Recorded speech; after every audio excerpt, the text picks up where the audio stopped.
आपका भी ले लेते हैं। जी जी याद रह जाएगा। जी जी जी जी। चलिए। तो ये सब यहाँ के मेन आचार्य होते थे, प्रोफेसर। विश्वविद्यालय में दीदी 3 लाइब्रेरी होती थी। ये तब का ही है। जी, ये सीमेंट बाद में लगाए दीदी। उधर चूना सुर्खी जो देख रहा है ना, उसको देखिए उधर। ये मसाला जो है ना, चूना सुर्खी बालू गन्ना जूस बेल जूस उड़द दाल, ऐसे हर्बल पेस्ट में दीवार तैयार होता था, देख रहा ना। हाँ।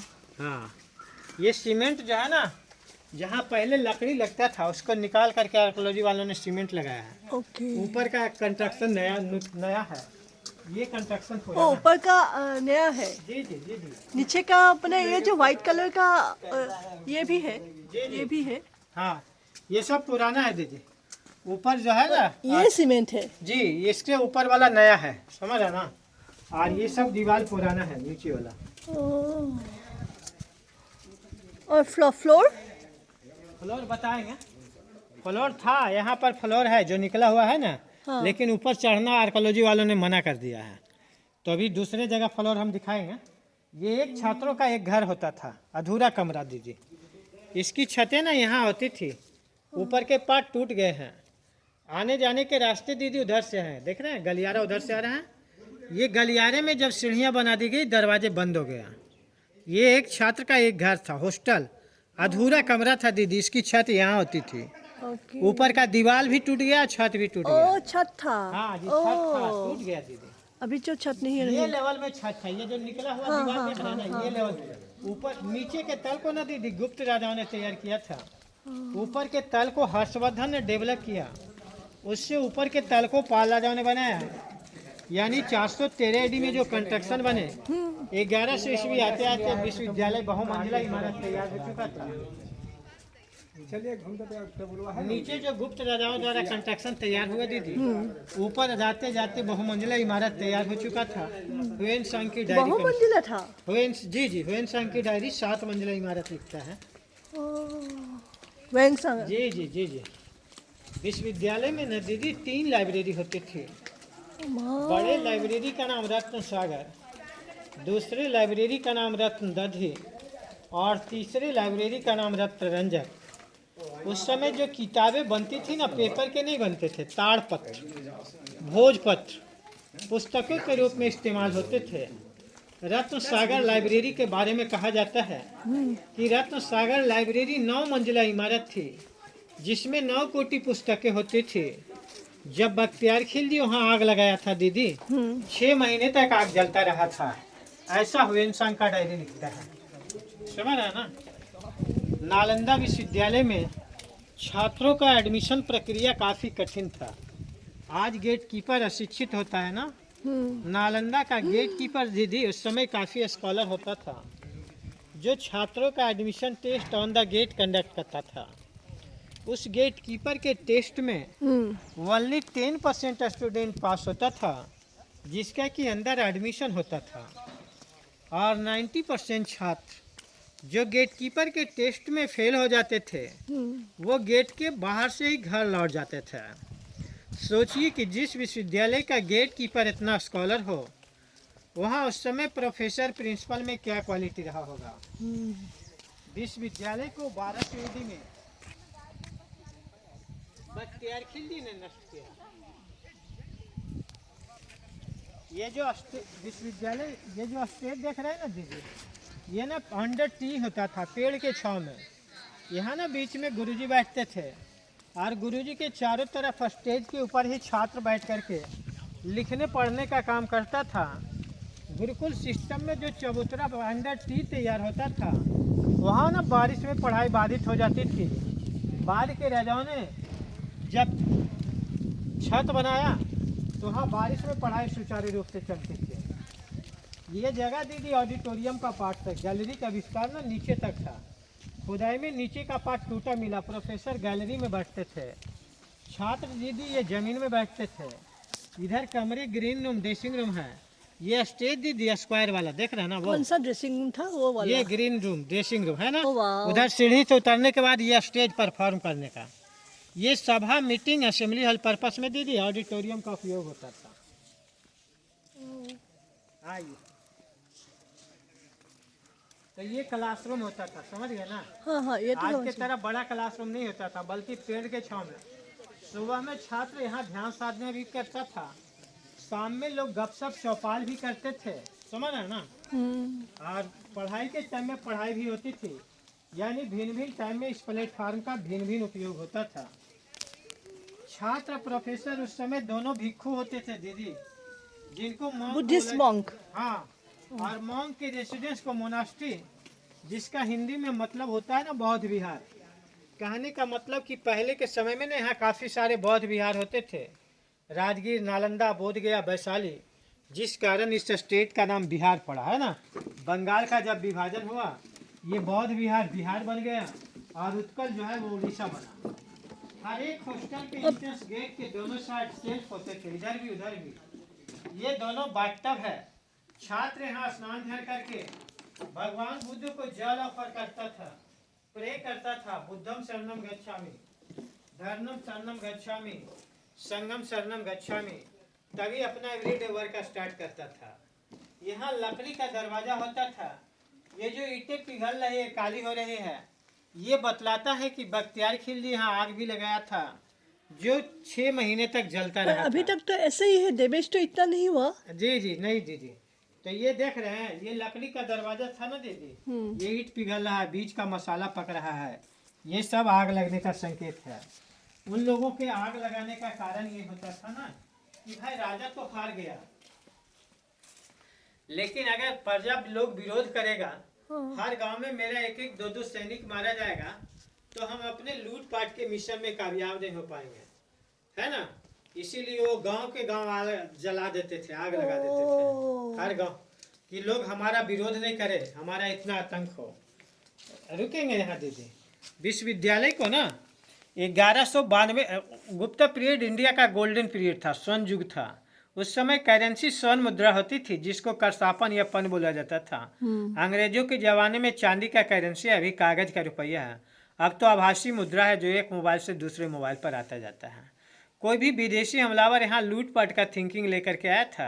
1192 में न तराइन का द्वितीय युद्ध हुआ, जहाँ पृथ्वीराज चौहान मोहम्मद गौरी से हार गया।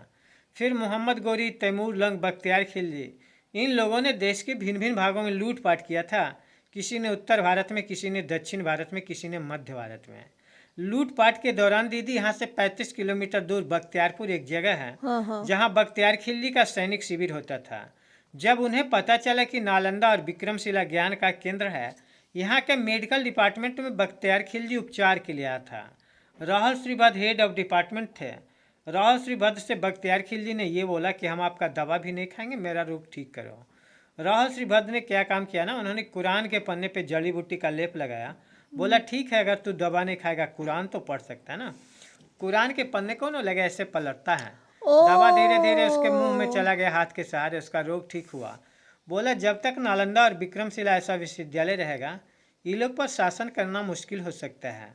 उन्होंने नालंदा को 1198, विक्रमशिला को 1200 AD में नष्ट किया।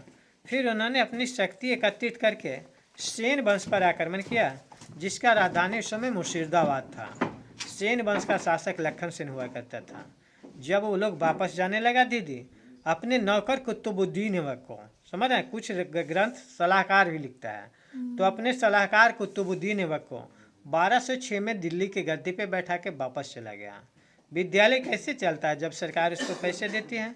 गुप्त राजा लोग जो 200 गांव का टैक्स एवरी ईयर दान में दे रहा था, वो 1200 AD के बाद जो शासक बना कुतुबुद्दीन ऐबक, इल्तुतमिश, रजिया, इन लोगों ने पैसे देना बंद कर दिया। विद्यालय में पढ़ाई बंद हुई। बारिश, तूफान, भूकंप में बिल्डिंग गिर करके मिट्टी का पहाड़ बना। ह्वेनसांग यहाँ चाइना से, अपने यहाँ कोई साहित्य नहीं मिला जो नालंदा के बारे में जानकारी दे सके। ह्वेनसांग यहाँ चाइना से पढ़ने के लिए आया था 629, वापस गया था ना 645। उसकी डायरी चीन में मिली। ह्वेनसांग की डायरी का नाम था ना सीयूकी, मतलब होता है भारत यात्रा वृत्तांत।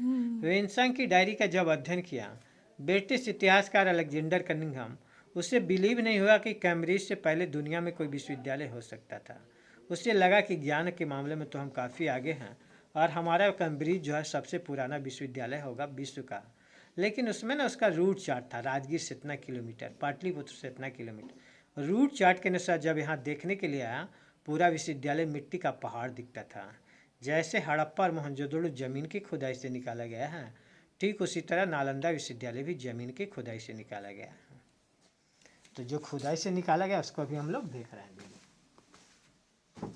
हड़प्पा और मोहनजोदड़ो का खुदाई ना 1920 में। ये मुस्लिम जो इन्वेडर्स है ना, जी जी, सब बर्बाद करके गए ना। नहीं, ये हड़प्पा और मोहनजोदड़ो का खुदाई 1920 में रखालदास बनर्जी दयाराम साहनी के द्वारा, और नालंदा का खुदाई ना 1915 में ब्रिटिश आर्कोलॉजिस्ट अलेक्जेंडर केरकानी का। यहाँ ना नाली व्यवस्था काफी उन्नत होता था। ड्रेनेज सिस्टम जो है, जी जी, ड्रेनेज सिस्टम काफी डेवलप था ना। ड्रेनेज का डिजाइनिंग देख रहे हैं, सिंधु घाटी का डिजाइनिंग और नालंदा का डिजाइनिंग सेम है। यहाँ भी नाली 90 डिग्री एंगल पे मुड़ता है। ये तब का है? हाँ, उस समय का है। सीमेंट बाद में लगा 1940 में। यहाँ भी ड्रेन 90 डिग्री एंगल पे मुड़ रहा है।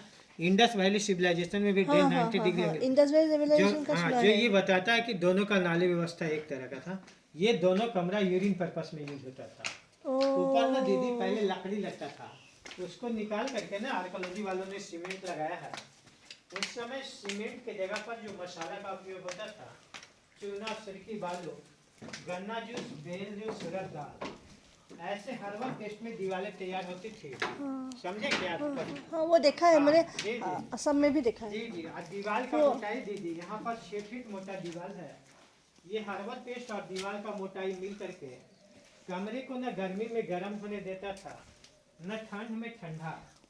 कमरा जो है ना दीदी, हर मौसम में एयर कंडीशनर का काम करता था। ये एक छात्रों का एक घर है जिसकी छतें टूट गई है। हाँ, हॉस्टल है। ये हॉस्टल है? जी दीदी, जी दीदी। हॉस्टल के अंदर जो सेल्फ होता था ना, ये लैंप पोस्ट होता था। लैंप जलता था ना दीदी केस्टर ऑयल में, अलसी तेल में, अरंडी तेल में, है ना। ये केस्टर ऑयल में लैंप जलता था। और किताबें ना उस समय ताड़ पत्थर की होती थी। पोथी बोला जाता था दीदी। पेपर का आविष्कार चाइना में हुआ था। इधर ना पोथी रखने का जगह होता था, समझ रहे हैं। और इधर ना कोई भी सामान रखने के लिए यूज होता था। लकड़ी का दरवाजा था ना, डोर स्टॉप पर दरवाजा लॉक होने का। क्या था? विश्वविद्यालय जो था ना, नया लोग होता है तो अपना एंजॉय कर रहा है ना। लड़का तो एंजॉय करेगा ना। विश्वविद्यालय ना दीदी पूरे संसार में बुद्ध धर्म का एक्सप्लेनेशन सेंटर था। भगवान बुद्ध अपने रिलीजन को लेकर के चीन, बर्मा, तिब्बत, इन सब देशों में नहीं गए थे। उधर से जब छात्र यहाँ पढ़ने के लिए आते थे, जो मेडिकल साइंस पढ़ के घर लौटता था ना दीदी, अपने देश में आयुर्वेदिक डॉक्टर का काम करता था। जो एस्ट्रोनॉमी पढ़ के घर जाता था, एस्ट्रोलॉजर का काम करता था। लेकिन जो बौद्ध धर्म पढ़ के घर लौटता था, वो सब अपना अपना देश में बुद्ध धर्म का प्रचार प्रसार करता था। दक्षिण पूर्व एशिया में जो बुद्धिज्म फैला, नालंदा के छात्रों के द्वारा अशोका तो बुद्धिज्म को सिर्फ श्रीलंका ही पहुंचाया था। अभी पिलर दीदी सीमेंट का बनता है ना, पहले ना पिलर पत्थर का तैयार होता था जिसके ऊपर छत होती थी। ये स्टेज दीदी क्लासरूम, यहाँ ना बीच में गुरुजी बैठते थे। गुरुजी के चारों तरफ ना स्टेज के ऊपर छात्र बैठते थे। समझ रहे दीदी? ये क्लासरूम है। एक मिनट, ये हिल रहा है थोड़ा। अरे उससे क्या है?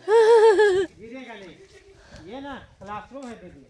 ये पिलर के ऊपर छत होता था। स्टेज के बीच में गुरुजी के ये जो टुकड़ा है ऐसा पिलर था।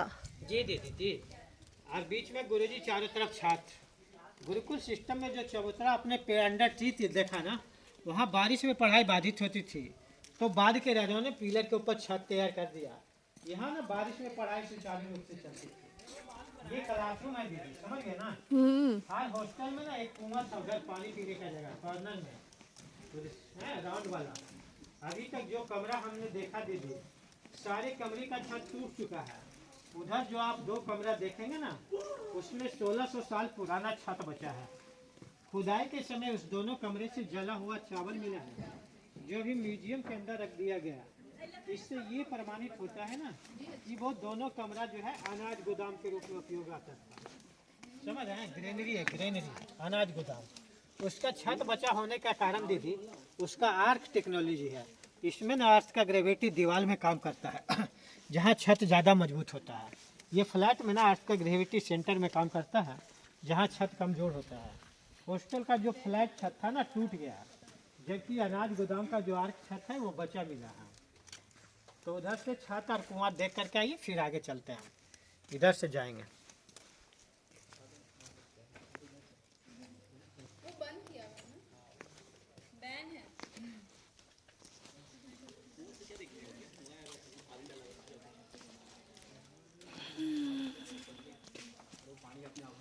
आओ कुआं देखो। अरे मैं सब देखना था, मैं कुआं कुआं बेल बेल मतलब कुआं। फिर मैं तुम खाली इसको नहीं क्या आदमी को। अरे अभी वहाँ नहीं, यहाँ वीडियो बना दो तो तुम्हारे डांस करने की। सिक्का डालना है, मैं डालेंगे।